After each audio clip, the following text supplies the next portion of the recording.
I feel that there should be some safeguards when it comes to the Prime Minister.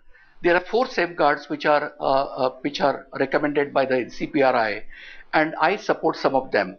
The first, if the action has to be taken against the Prime Minister, decision should be taken by a majority of 2/3 of the Lokpal. Second, there should be if it should not be relating to the action of the Prime Minister relating to intelligence and national security. Thirdly, according to the NCPRI, there should be prior permission of the Supreme Court. But I feel that's not workable. Then the Prime Minister will be without any remedy. If he wants to challenge the action of the Lokpal, then he cannot approach the court if there is a prior sanction by the Supreme Court. I feel that there should be a prior sanction by the President of India, and President of India would act independently and not on the basis of the advice of the Council of Ministers. Now, there are judgments to the effect that when the President considers the issue of sanction, the President has to act independently. And the last safeguard is that there should be Prime Minister should not be held vicariously liable for the misdeeds of his colleagues in the cabinet. Okay, with these fair point. Let me get in a word from Kiran Bedi at this stage. Would you buy this argument that if the Prime Minister comes under the ambit of the Lokpal and there are complaints, frivolous or otherwise, the functioning of the government, Kiran Bedi, would then come to a standstill? You see, Gaurav, in today's circumstances, the performance of anybody, certainly about the Prime Minister, is all in almost public domain, because the right to information is giving access to the almost what's going on, what's going wrong. Except that you need to probe a little more to find out, because that's where the PIL comes in. So I think if you don't go before the Lokpal, you are already in public domain. Look what's going around. There's so much of information which is going around.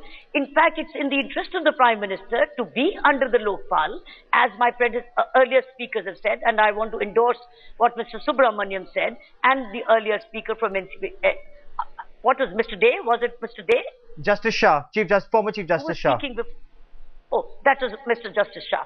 I endorse that. Of course, you're looking at safeguards. But the fact is, in principle, both of them are agreeing that the Prime Minister better be within certain safeguards, come under the Lokpal, because if you don't, you are leaving so much hanging in the public domain that there is actually so much in the media, so much going on that it's eroding the dignity of the office of the Prime Minister. It's better that he gets himself settled, and that's what the Jan Lokpal had said, that the majority, the 7 bench Lokpal members, immediately look into a matter if there is a complaint. But if it's vexatious, the person who's making a complaint actually is penalized.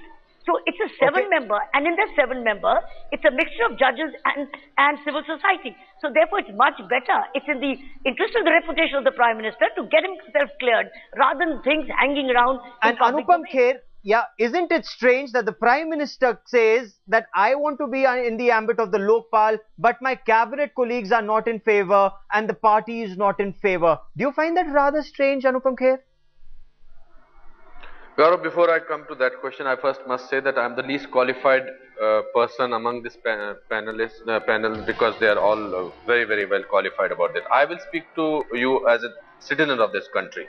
I personally feel from an MLA you become an MP, and from MP you become a minister, and from a minister you become the Prime Minister. And you also, in our country, we also have that people can fight elections from being in the jails. We also have a lot of MPs, MLAs or representatives of the citizens of this country against whom we have criminal cases. Forget about the corruption charges. What is the problem if the Prime Minister is also included? We expect the Prime Minister to be honest. So if he is honest, there will be no charge against him.